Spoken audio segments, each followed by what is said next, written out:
decíamos anteriormente, entramos en conversación a esta hora de la mañana con el pastor Juan Carlos Campos y estamos aquí para ir adelante en la conversación después de haber visto esta iglesia preciosa que es la iglesia de Esmirna la semana anterior. Y ahora continuamos con algo más, pastor. Vamos con el mensaje de la iglesia a Éfeso.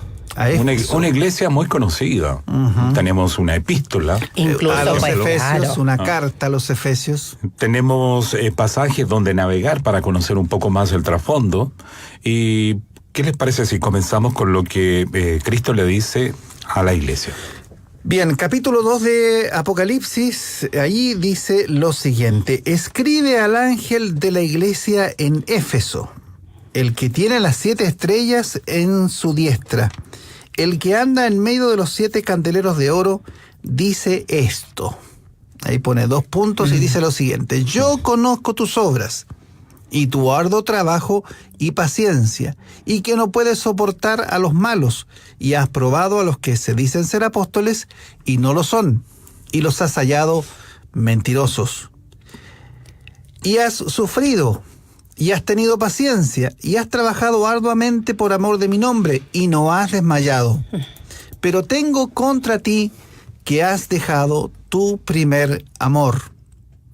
Recuerda, por tanto, de dónde has caído, y arrepiéntete, y haz las primeras obras, pues si no, vendré pronto a ti, y quitaré tu candelero de su lugar, y si no te hubieses arrepentido. Pero tienes esto, que aborreces las obras de los nicolaitas, los cuales yo también aborrezco. El que tiene oído, oiga lo que el Espíritu dice a las iglesias. Al que venciere, le daré de comer del árbol de la vida, el cual está en medio del paraíso de Dios. Amén, amén. Un mensaje que ha llamado siempre poderosamente la atención, y a causa de eso tenemos múltiples interpretaciones y opiniones sobre lo que significa, en verdad, la pérdida del primer amor. Uh-huh. Así es, pastor. Bueno, estábamos conversando antes de entrar a micrófono, y que muchas veces perder el primer amor se ve como que entonces hay que volver, tenemos que ponernos más, hagamos más vigilias, o cantemos más fuerte, uh-huh, o hagamos, no sé, pues reuniones grandes, masivas de oración, y porque el primer amor, y vamos a las canciones antiguas, porque como que todo eso representa el primer amor en el cristiano. Por lo menos yo lo escuché así. Sí, bueno, habría para los hermanos nuevos, sobre todo, ¿qué es esto? ¿Qué significa esto del primer amor? ¿Qué es en realidad el primer amor? Bueno, vamos a intentar un poco tratar de despejar las ideas que existen, uh-huh, y más o menos descubrir por qué Cristo le dice lo que le dice a la iglesia de Éfeso, qué realmente era lo que había sido robado, porque para mí esta es una iglesia robada, ¿ya? Y yo creo que hay muchas iglesias a través de las distintas generaciones existentes en la tierra que han sido robadas, al igual que Éfeso. Vino el enemigo y les robó. Y les robó lo que... ¿Cierto? Y les robó a la luz de Éfeso algo muy importante, muy trascendente. Y fíjense que en el libro de Hechos, volviendo atrás en las Escrituras, nos encontramos con Lucas, quien como historiador recuerda algo muy importante que había ocurrido en un determinado momento cuando Pablo, artífice, ¿cierto?, y constructor de la iglesia de Éfeso, juntamente con algunos otros que participaron activamente, Apolos, Aquilas, Priscila, y esos 12 que Pablo tomó y a los cuales les administró las enseñanzas, les discipuló y se convirtieron en columnas centrales de esta organización. Pablo, después de estar varios años con ellos, porque Pablo estuvo mucho tiempo, invirtió mucho de su tiempo como misionero en este lugar, en Éfeso. que entre paréntesis era una localidad importante, ¿cierto? Una cabecera de playa, ¿cierto? Que tenía que ver con toda la región de Asia. Por lo tanto, lo que ocurriese en ese lugar, de una u otra manera, iba a tener amplias repercusiones en el resto de la zona. Entonces, Pablo, sabiendo la importancia geográfica que tenía ese lugar, trabajó bajo la influencia del Espíritu Santo mucho tiempo en aquel lugar. Llegó un instante en que Pablo tuvo que irse, y cuando se despidió de ellos, fueron muy interesantes las palabras que Pablo compartió con ellos. Él hizo venir a los ancianos de la iglesia de Éfeso, es decir, los líderes más importantes, y a los cuales les dijo: vosotros sabéis cómo me he comportado entre vosotros todo el tiempo, desde el primer día que entré en Asia, sirviendo al Señor con toda humildad y con muchas lágrimas y pruebas que me han venido por las acechanzas de los judíos, que fueron sus eternos rivales ministeriales que Pablo tuvo siempre, porque le veían a él como el destructor, ¿cierto?, de las enseñanzas que tenían a través de Moisés. Y como nada que fuese útil, he rehuido de anunciaros y enseñaros públicamente y por las casas. Esto habla acerca de cómo fue su gestión, una gestión pública tradicional como iglesia, como las que tenemos hoy día, pero también mucho trabajo en casa, que es una de las características importantes que a veces desdeñamos y que tiene mucha influencia. No sé si se han dado cuenta de que el trabajo en casa genera una intimidad particular y especial. Bueno, testificando a judíos y a gentiles acerca del arrepentimiento para con Dios y de la fe en nuestro Señor Jesucristo. Aquí Lucas hace mención a lo que Pablo consideraba como elemental, como piso estratégico para la vida de cada creyente. Ahora aquí, ligado yo en espíritu, voy a Jerusalén sin saber lo que allá me ha de acontecer, salvo que el Espíritu Santo por todas las ciudades me da testimonio que me esperan prisiones y tribulaciones. Pero para Pablo ese tema no era complejo, porque él había aprendido a vivir rodeado de tribulaciones, por ejemplo, situaciones complejas, pero de ninguna cosa hago caso, dice, ni estimo preciosa mi vida para mí mismo, con tal que acabe mi carrera con gozo, y el ministerio que recibí del Señor Jesús para dar testimonio del Evangelio de la gracia de Dios. Oh, me encantan estas declaraciones. Estas palabras, pero... absolutamente posicionado en Cristo.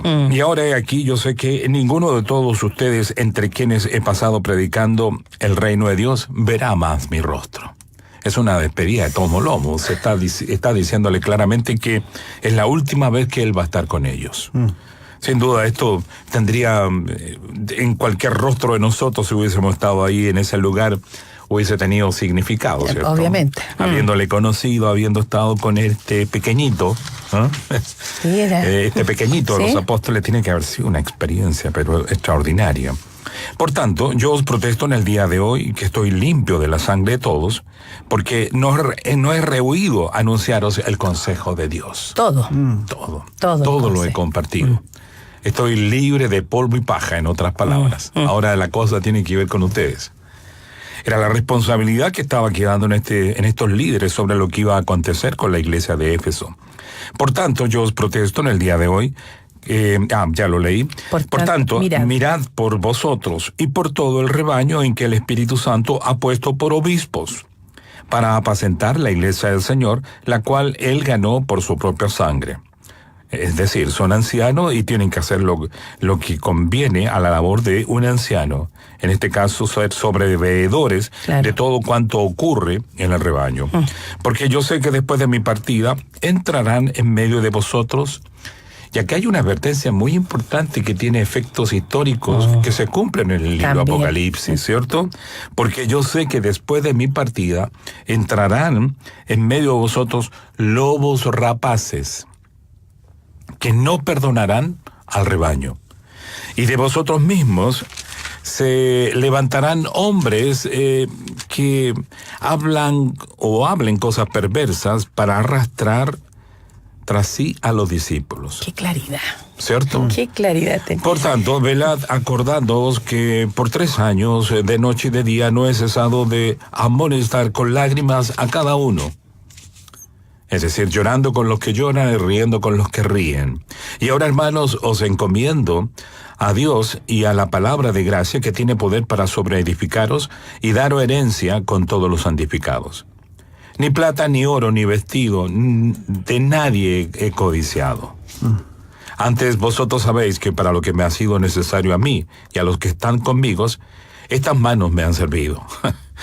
En todos he enseñado que trabajando así se debe ayudar a los necesitados y recordar las palabras del Señor Jesús que dijo: más bienaventurado es dar que recibir.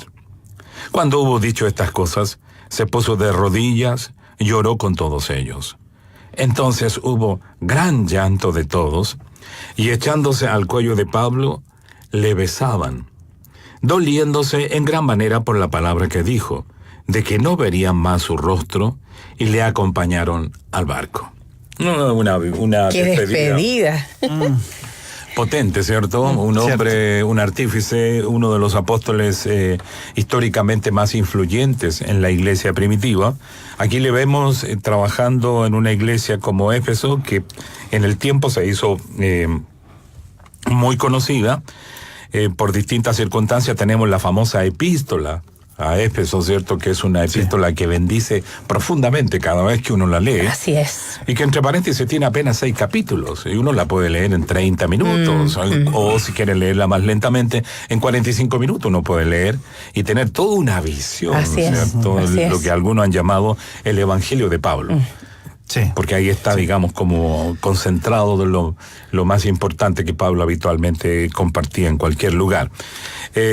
Bueno, y aquí tenemos a Pablo despidiéndose de esta manera con quien era el liderazgo de la iglesia de Éfeso. Y esto me recuerda particularmente una experiencia que yo tuve en la iglesia donde yo nací, que fue una iglesia de carácter misionero. Trabajamos con misioneros que tuvieron gran influencia en la vida de nosotros. Hubo uno de ellos que me recuerdo se llamaba Phil Casey, con el que estuvimos. Yo era pastor de jóvenes en ese lugar en aquel tiempo. Estamos hablando de muchos años atrás. Y me Usted recuerdo. Lo dice, nosotros estamos calladitos acá. Exactamente. Y él trabajaba como el pastor a cargo de la enseñanza en términos globales, conjuntamente con un tercer pastor. Siempre creímos y creemos en el concepto de la pluralidad pastoral. Entonces siempre en todos los lugares donde hemos estado, siempre procuramos tener más de un pastor, porque creemos que eso es sano y bendice mucho a la congregación. Entonces estábamos los 3 trabajando por varios años y llegó un momento en que él tuvo que volver a los Estados Unidos. Y yo me recuerdo que la última vez que estuvo con nosotros, él compartió este mensaje. Y al igual que Pablo en Éfeso, fue en este caso Mileto, porque fue Mileto donde se reunió Pablo con los líderes de Éfeso. Fue una reunión muy emocionante. Como Pablo, vivimos también con mucho llanto la despedida de Phil o Felipe, ya así le decíamos acá, Felipe, quien era un hombre emocionalmente muy grato, muy dulce y muy profundo en la enseñanza. Y él nos compartió esta palabra. Y nosotros pensamos que era una palabra, ¿cierto?, con un contenido bíblico más o menos acorde a lo que él estaba experimentando. Nunca vimos que esta palabra podía tener una visión profética para con la iglesia donde él estaba compartiendo esta palabra. Algunos quizás la recibimos y la miramos en términos futuros, diciendo, ojo, hay que tener cuidado, el Espíritu de Dios nos está advirtiendo sobre lo que puede ocurrir acá en este lugar. Pero, como ocurren muchas veces las cosas, pronto el trajín, la acción, la cotidiana vida de la iglesia nos hizo olvidarnos completamente de lo que este misionero había compartido. Y la iglesia volvió a su trajín. Yo me recuerdo que un par de años después yo salí de esa iglesia, me fui a Maipú a trabajar con nuestro hermano Jeff, la iglesia iberoamericana, y así siguió mi vida adelante. El asunto es que pasaron los años y de pronto comencé a escuchar cosas que estaban ocurriendo en la iglesia de San Joaquín. Y me recuerdo que las cosas que escuchaba no eran tan buenas. estuve con ellos, me conecté en algunas oportunidades, traté de, modestamente, de acuerdo a lo que el Señor me daba en ese tiempo, poder influir un poco en el devenir de las cosas que estaban ocurriendo, que no eran en definitiva buenas, pero después yo tuve que volver a mi realidad cuando me di cuenta que mi influencia tampoco iba a ser tan trascendente. Y el tiempo pasó en esa iglesia, raya para la suma, esa iglesia desapareció. ¿Y desapareció por qué? Porque hubieron una serie de cosas parecidas a las que Pablo comparte con la iglesia de Éfeso. Y que advierte además. Porque es una advertencia lo que les hace. Ahora, este misionero nos advirtió. Él, con la experiencia, ¿cierto?, que tenía, él visionó lo que podía ocurrir con nuestra iglesia. Él nos conocía a cada uno de nosotros. Él conocía nuestros temperamentos, la forma de ser de cada uno de nosotros, y sabía que era un equipo de gente muy ambiciosa en términos de lograr cosas para Cristo, pero también muy ambiciosa en términos de tapar nuestras necesidades de significado, que es lo que suele ocurrir muchas veces en los liderazgos, ¿cierto? Llamamos obra de Cristo, pero muchas veces es más la obra de nosotros, ¿cierto? Sí. Para tapar los hoyos de nuestra propia, a veces, personalidad, que vulnerable en el tiempo, ¿cierto? Sí. Muchas veces utiliza las propias experiencias religiosas como para cubrir aquello. Y fue un poco eso lo que pasó en la iglesia, y desafortunadamente esta iglesia desapareció, aunque quedó un poco remanente, un pequeño remanente, y de ese remanente se reprodujeron otras personas, y hoy día esa iglesia existe, pero en otra localidad, en otro lugar. ¿Ya? Eso es lo positivo, que el remanente fiel pudo resarcirse, ¿cierto?, de esta crisis, y siguió en el tiempo funcionando. Algo parecido fue lo que ocurrió con la iglesia de Éfeso, porque Pablo le advierte, ¿cierto?, aquí en Hechos, de lo que podría ocurrir, y cuando vamos a la lectura del libro de Apocalipsis, en el capítulo 2, ¿cierto?, nos encontramos con una iglesia que ha sido robada, como dijimos hace un rato atrás, en términos de cosas importantes que deben ocurrir al interior de la iglesia, y que lamentablemente ellos la habían perdido. En este caso, el primer amor. Y tú, María Soledad, hacías mención al hecho de que muchos piensan de que perder el primer amor es como perder un poco lo que fue tradicionalmente la iglesia, ¿cierto? Los quehaceres. Los quehaceres, ¿cierto? Lo que vivimos, lo que experimentamos en nuestra etapa inicial como creyente. Y yo creo que no tiene que ver con eso, sino que tiene que ver con el corazón y la condición de ¿cierto? La salud espiritual de él.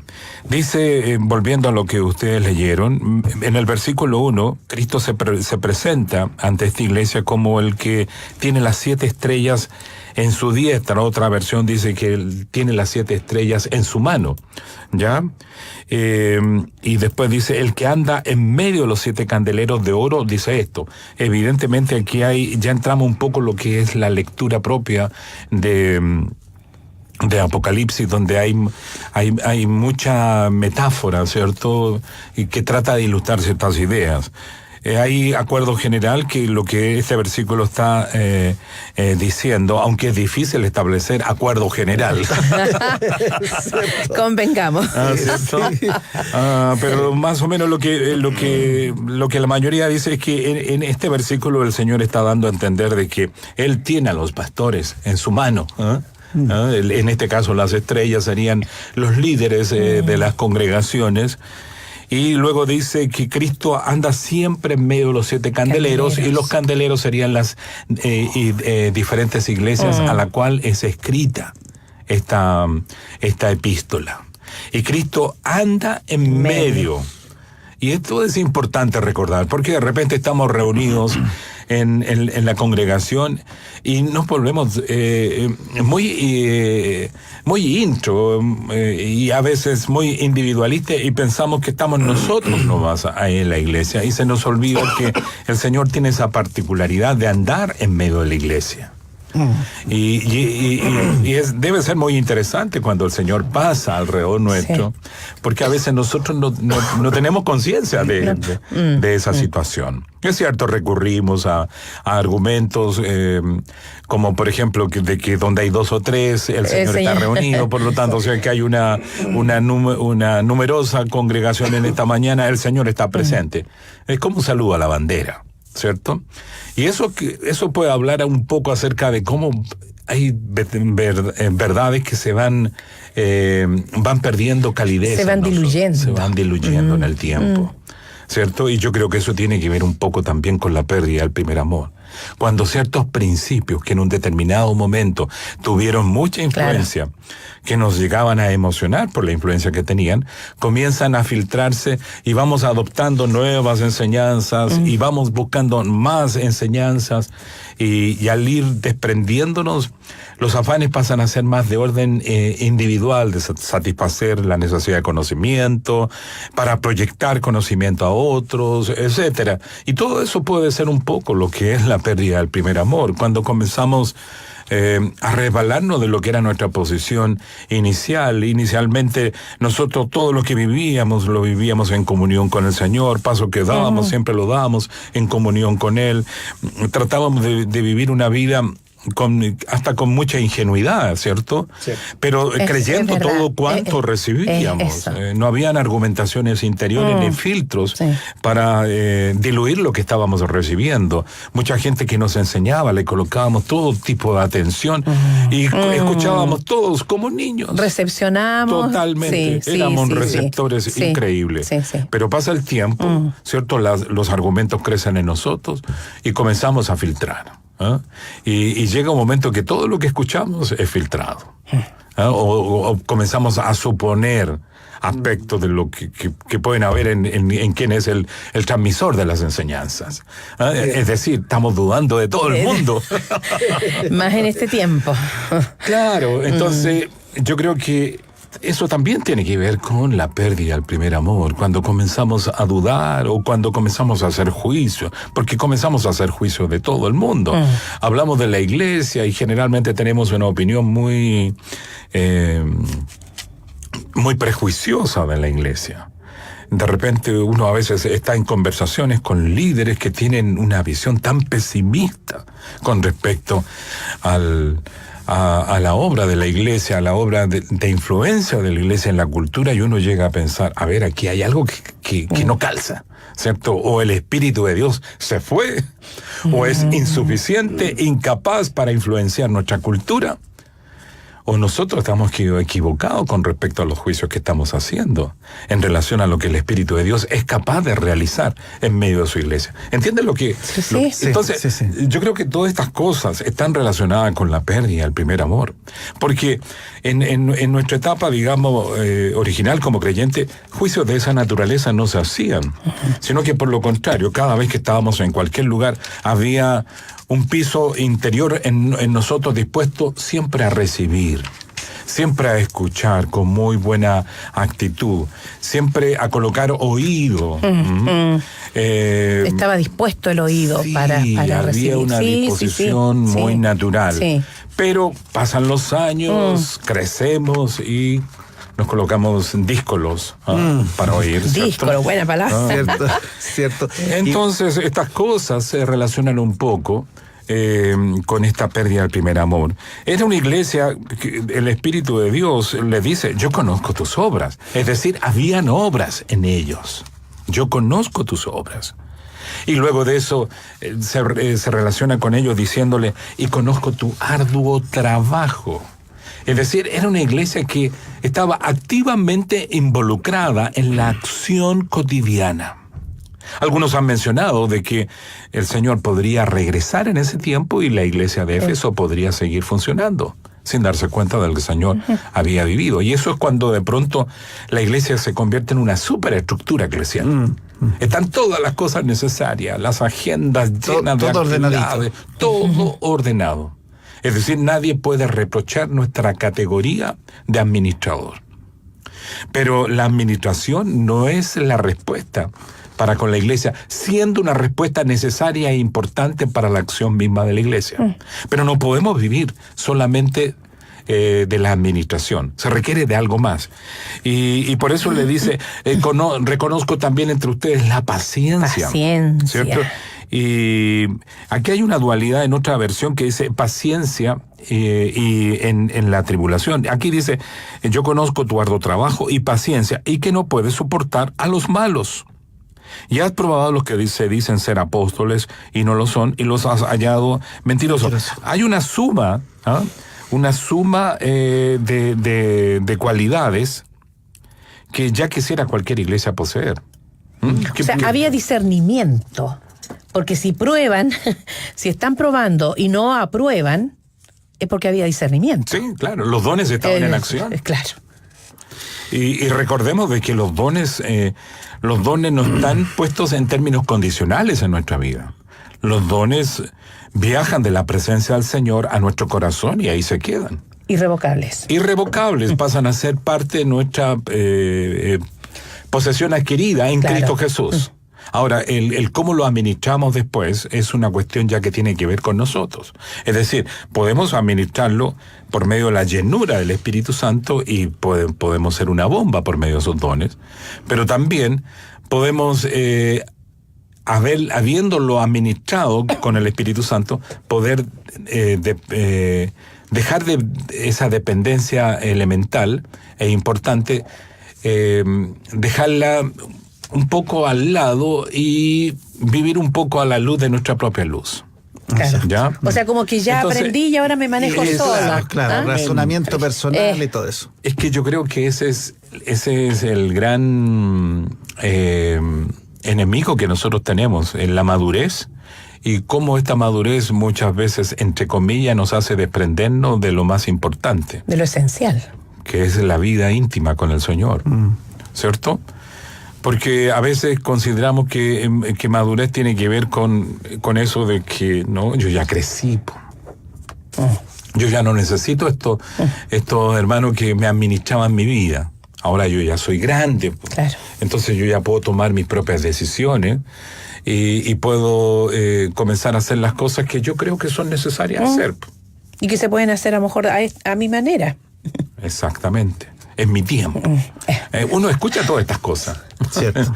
Escucha todo este tipo de cosas, pero yo creo que independiente del tiempo que podamos tener en el Señor, es una salud espiritual de buena calidad cuando mantenemos las acciones que originalmente estaban siempre presentes en nosotros.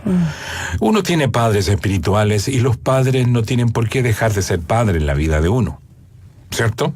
Mientras estén vivos y estén con nosotros, podemos sentirnos felices de que están esos padres porque podemos recurrir a ellos en todo momento. Es cierto que por la dinámica propia de nuestro crecimiento, ya no tenemos quizás la clase de unidad que teníamos en el origen, pero no está cortada la relación. O sea, la dependencia tiene que continuar. Sí, la dependencia tiene que continuar. Yo creo que siempre es positivo mantener esa dependencia, que, insisto, no es tan elemental como lo era en el origen. Claro. ¿Cierto? Porque pero es como los niños. Exactamente. Es como los niños, dependen de los padres hasta... Hemos crecido, pero cada vez que hay una decisión trascendental, ¿cierto? Cada vez que hay un hecho importante, cada vez que hay algo que es decisivo en términos de cosas que tienen que ver con nuestro futuro, ¿cómo no ir al papá y contarle el hecho? ¿Cierto? ¿Cómo no estar con él y dialogar y hablar un poco y decirle, sabes que estoy en esta situación, ¿qué es lo que opinas tú? Es tan bonito hacer eso, ¿cierto?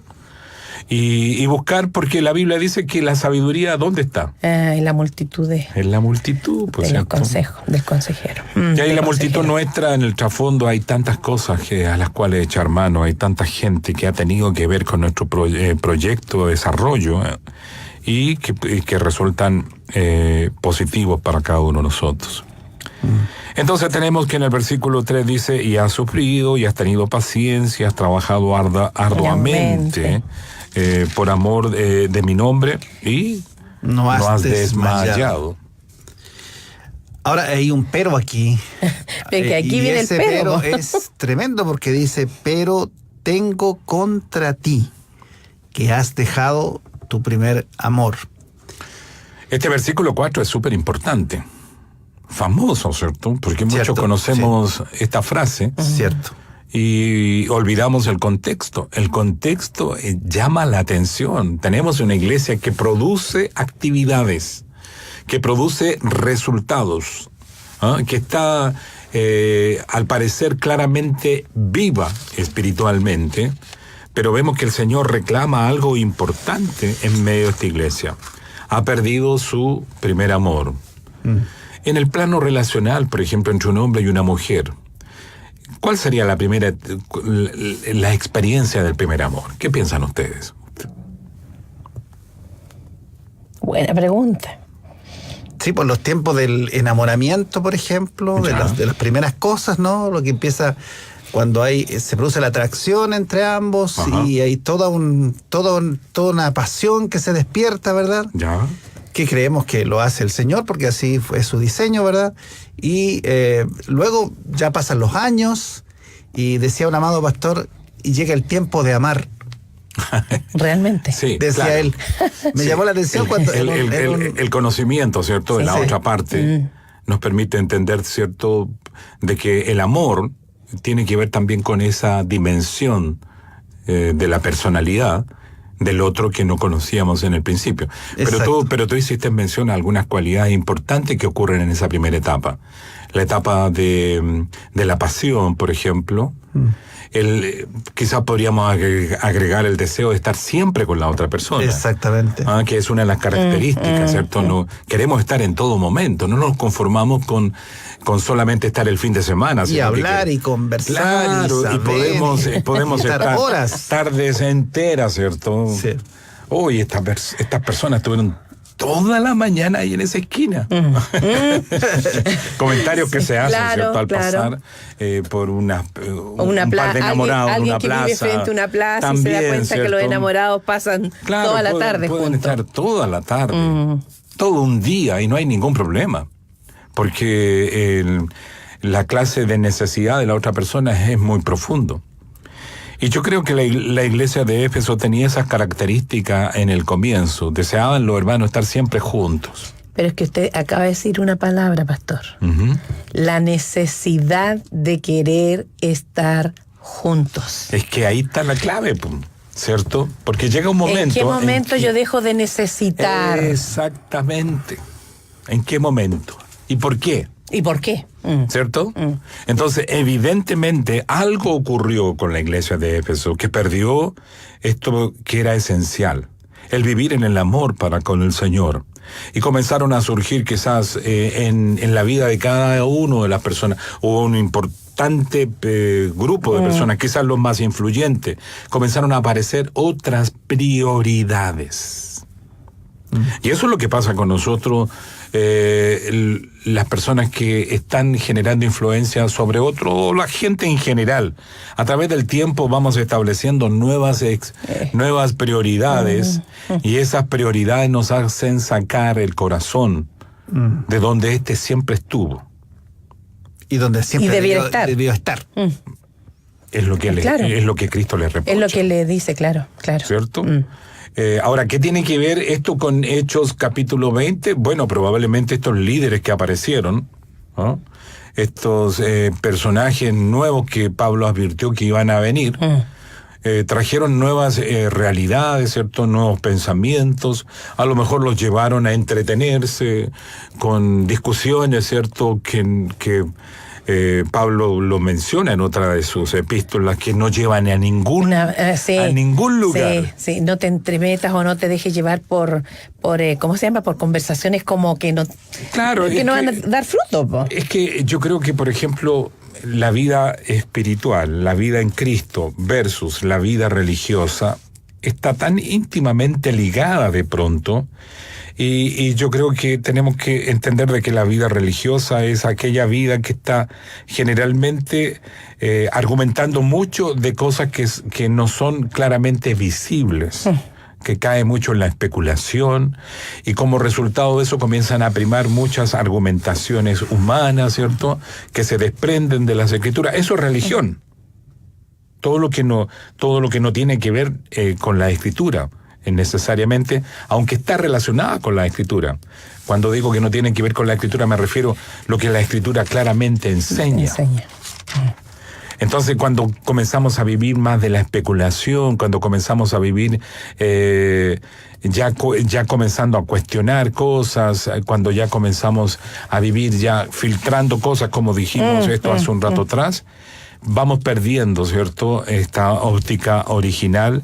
Y llega un momento en que probablemente el deseo de estar con otros se pierde, porque probablemente nos vamos a juntar y van a surgir recuerdos de cosas que han pasado, discusiones sin sentido, que van enfriando, ¿cierto?, la relación, que nos van a veces llenando de apatía el uno para con el otro, porque a veces ocurre eso de que, hermano, ya no quiero estar con él. He escuchado frases de ese tipo. Sabemos que viene tal persona y no hay tanto deseo como en el origen de juntarnos con esa persona como ocurría en el pasado. Yo creo que todo esto un poco estamos leyendo solamente lo que el texto está diciendo, no estamos usando ningún elemento de trasfondo, sino que mirando las Escrituras, ¿no? Y en ellas vemos lo que Cristo les dice. Recuerda, por tanto, de dónde has caído, remedio para la pérdida del primer amor. Recuerda, por tanto, de dónde has caído y cambia de actitud, o arrepiéntete. Y haz las primeras obras, pues si no, vendré pronto a ti y quitaré tu candelero de su lugar, si no te hubieres arrepentido. ¿Y cuáles serían esas primeras obras? Lo que decía Capa. Ahora, es importante decir de que quiero que nos fijemos en cómo comienza el versículo 5. Dice, recuerda de dónde has caído. O sea, acuérdate de quién tú eras. O sea, tenías un perfil, un sitial, al principio. Habían características particulares en la congregación, ¿cierto? Cada uno de nosotros tiene características particulares cuando llega el Evangelio. Yo a veces en la iglesia le digo a los hermanos, bromeando un poco, nos hemos convertido se me olvidó la palabra, pero es como burócratas del Evangelio, ¿ya? Nos olvidamos de quién eran y ya no nos gusta mencionar un poco lo que fuimos. Sí, ¿Ah? sí. Es como rebajarnos. Claro. ¿Cierto? Hemos crecido tanto en nuestro perfil ético-moral. En conocimiento. También todo. Pues, y el conocimiento envanece, como dice el mismo apóstol. Claro, es un perfil nuevo, distinto. Es la vida de Cristo, ¿cierto? Que nos llevó ya a una posición tan distinta como éramos en el origen. Entonces ya no queremos, y por eso que a mí Pablo me encantó siempre de su testimonio hasta el final, porque él donde él iba revelaba quién había sido, quién era, sí. Y esto es para nuestra salud espiritual, para nuestra humildad como creyente, conviene siempre recordar quiénes fuimos en nuestro ayer. Es que si nos olvidamos de eso, olvidamos la misericordia de Dios. Exacto. La misericordia que tuvo para fijarse en nosotros, en donde estábamos, en quienes éramos. Es lo que Cristo le dice a la iglesia de Éfeso. Y si nos olvidamos de eso, pues entonces no hay misericordia para otros tampoco. También, claro. Porque se endurece el corazón. Claro, comenzamos ya a mirar con desprecio a los que están en una condición parecida a la que nosotros estuvimos. Y a otros hermanos también, porque sabes que tú hablabas y me llamaba la atención, porque el libro de Apocalipsis, donde aparece este mensaje a esta iglesia, fue escrito por el mismo apóstol Juan. Por Juan, quien en su primera carta de Juan hace una mención y habla de esto. Mira, dice, el que dice que está en luz y aborrece a su hermano está todavía en tinieblas. Entre otras cosas, ¿no? El que ama a su hermano permanece en luz y en él no hay tropiezo, por ejemplo. Pero el que aborrece a su hermano y está en tinieblas y anda en tinieblas, no sabe a dónde va, porque las tinieblas le han cerrado los ojos. Por ejemplo, y hay todo el libro de Primera Sí, Juan. porque habla del puro amor nomás. Está hablando O sea, está hablando de creyentes, que se han sí, oscurecido exacto. en términos de visión, Exacto. ¿cierto? Y que como resultado de eso han perdido la comunión con otros. Así es. Exacto, que ellos ya tienen un nombre, por decir. Entonces eso que Juan menciona en ese pasaje nos puede servir también para interpretar lo que estaba ocurriendo con una iglesia de que dejó de mirar hacia atrás. Burgueses del Evangelio, ese era el término que se me había ido. Los burgueses del Evangelio. Ya no queremos recordar quiénes fuimos. No, ahora ya somos burgueses. Crecimos, somos otros, ¿no? Y ya no queremos recordar quizás el drogadicto, el alcohólico, el moralmente indigno, ¿cierto? Sí.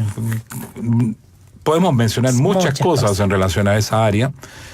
Y ya nos desprendemos, ya a nadie le contamos ese tipo de cosas. No, y que estábamos muertos en nuestros delitos y pecados.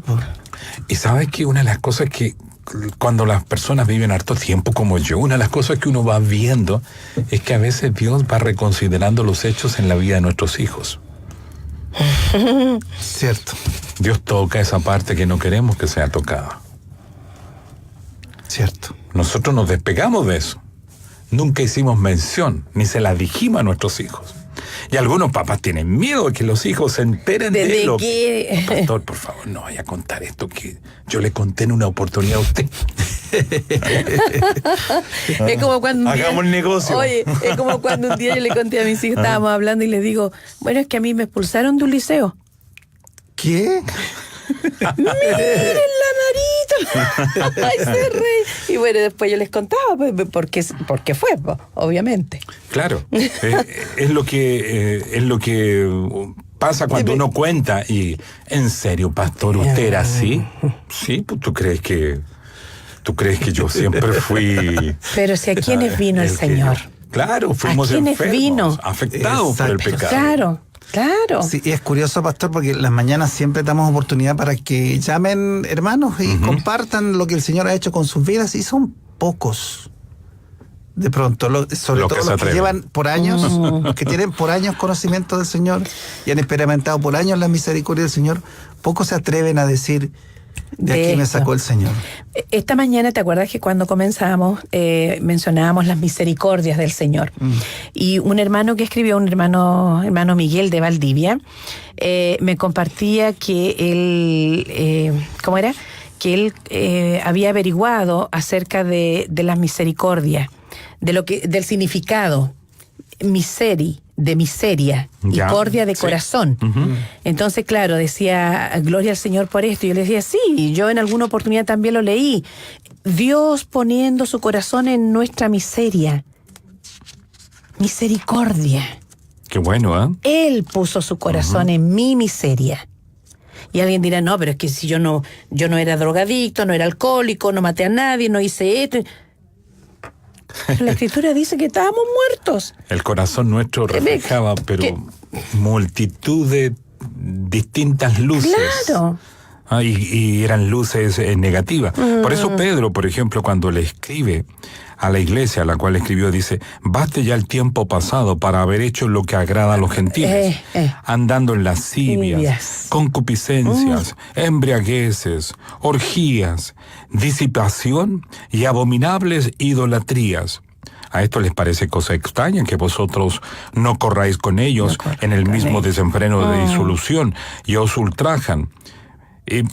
Pero ellos darán cuenta al que está preparado para juzgar a los vivos y a los muertos. Otra versión dice, y ustedes eran los que hacían este tipo de cosas. Todo esto éramos nosotros, nosotros. Era parte de nuestro perfil, ¿cierto? Sí. Fuimos personas con características como esa, y por eso Cristo le dice, recuerda de dónde has caído y... arrepiéntete, es decir, cambia de actitud y haz las primeras obras, es decir, los primeros capítulos que escribiste siendo cristiano, vuelve a escribirlos, pues si no, vendré pronto a ti y quitaré tu candelero de su lugar si no te hubieres arrepentido. Ustedes que están escuchando en esta mañana en distintas ciudades, pueblos, lugares de nuestro país, es bueno que también reflexionen sobre esto, porque esto no pasa solamente con Pepe, contigo o conmigo. Esto ocurre con la iglesia en términos generales, independiente de donde ésta se encuentre. Y el Señor nos está recordando en esta mañana que probablemente nuestras iglesias han perdido esto. ¿Por qué? Porque nos hemos hecho burgueses del Evangelio. Nos hemos desprendido, ¿cierto?, de ciertas realidades que conviene tenerlas permanentemente en perspectiva para mantener la humildad necesaria.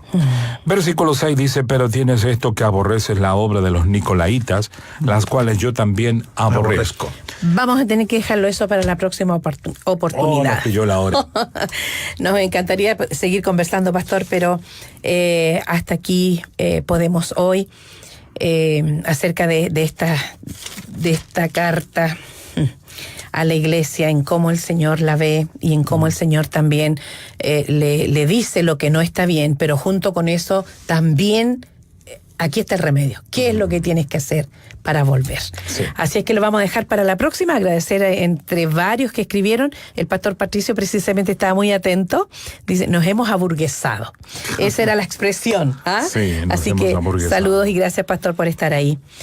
Oremos pues, pastor, porque bueno, hemos tenido oración en estos días, mucha oración, y podemos continuar con oración. De hecho, tenemos que continuar con oración. Es la manera en que podemos nosotros reconocer y por medio del Espíritu del Señor que nos alumbra, decir al Señor en cómo nos vemos y de pronto también ser muy sinceros en esto. No esconderle nada sabiendo que Él todo lo sabe. Sí. Todo lo sabe. Y que Él no va a dar vuelta su rostro ante lo que nosotros le estemos diciendo. Sí, conviene decir que este Cristo es el que camina en medio de la iglesia. Amén. Por lo tanto, Él sabe todo cuanto ocurre en nuestra iglesia donde asistimos. Porque todo esto comenzó el jueves pasado, ¿te acuerdas? Leyendo ese artículo que traje de la persona que le quería escribir a Pablo porque quería cambiarse de iglesia. ¿Te recuerdas? Hay mucha gente que hoy día de pronto escribe diciendo quiero cambiarme de iglesia. ¿No? Pero tenemos que entender de que en la iglesia donde estamos, el Señor está y Él está permitiéndonos a veces experiencias complejas y difíciles para que crezcamos, nos desarrollemos y podamos ser influencias positivas en el lugar donde estamos. Oramos. Oramos. Padre, gracias te damos por esta palabra. Señor, gracias por permitirnos recordar por medio de la iglesia de Éfeso nuestra propia experiencia personal. Señor, gracias por recordarnos que quizás nosotros hemos caído del primer amor. Señor. Padre, olvidando quienes fuimos, dejando de hacer las cosas que hacíamos en el origen. Padre, convirtiéndonos en burgueses del Evangelio. Señor. Padre, menospreciando la vida de otros, Señor. Menospreciando la vida de personas que quizás están caídas, que requieren del Evangelio, Padre, pero ya nos hemos desprendido tanto de las necesidades de los demás, que ya no tenemos necesidad de cruzar la vereda, Padre, e ir en pos de otros. Danos la gracia original, Señor, que nos hizo personas libres. Sí, Señor, amén. Danos, Señor, la gracia original que nos permitió amarte, Dios, con la clase de amor Padre, que satisfacía plenamente, Señor, tu corazón. Padre, por favor, líbranos del robo, Dios, del despojo que experimentó esta iglesia. Libra a la iglesia de Chile, Señor, de este despojo experimentado en la región de Éfeso. Padre, líbranos de ser nosotros los robados y perdidos, Señor, en los entretelones de la religión. Padre, olvidándonos, Señor, que se trata de estar en ti, Dios. Así es, Señor. Unido a ti, viviendo, Padre, intensamente ligado a ti en todo momento. Sí, Señor. Padre, en el nombre de Jesucristo pedimos en esta mañana por tu iglesia, pedimos por tus creyentes a lo largo de la humanidad, Dios, que la iglesia recupere, Señor, en estos días de tanto cambio, que la iglesia recupere, Señor, el perfil para la cual Dios ha nacido. Padre, por Jesucristo, oramos, Señor, por tu iglesia y oramos por los que están afligidos. Así es, Señor. Oramos por Mateo, Nos Dios, ponemos delante en el nombre de de ti, Jesús, Señor. bendícele, Dios, en este momento, de acuerdo a sus necesidades. Así sea, Señor. Oramos por su Padre, Dios, que tú les des la gracia por medio de tu Espíritu Sí, para Señor. que puedan fortalecerse en la debilidad y mediante el Espíritu Santo responder a las necesidades, Señor, que su niño requiere. También oramos por los distintos enfermos, Sí, Señor, Señor. que escuchan nuestro programa. Dios, Padre. visítales. Padre, así como Señor. usted camina por medio de la iglesia. Sí, Señor. Padre, oramos en esta mañana que Oh, usted Señor. camine en medio de sus necesidades Así sea. y derrame, Padre, misericordia Oh, profunda Señor. en la vida de cada uno de Así ellos. sea, Padre. Te alabamos y te bendecimos en este día y oramos en el nombre de Jesús. Amén, Amén. Señor. Amén.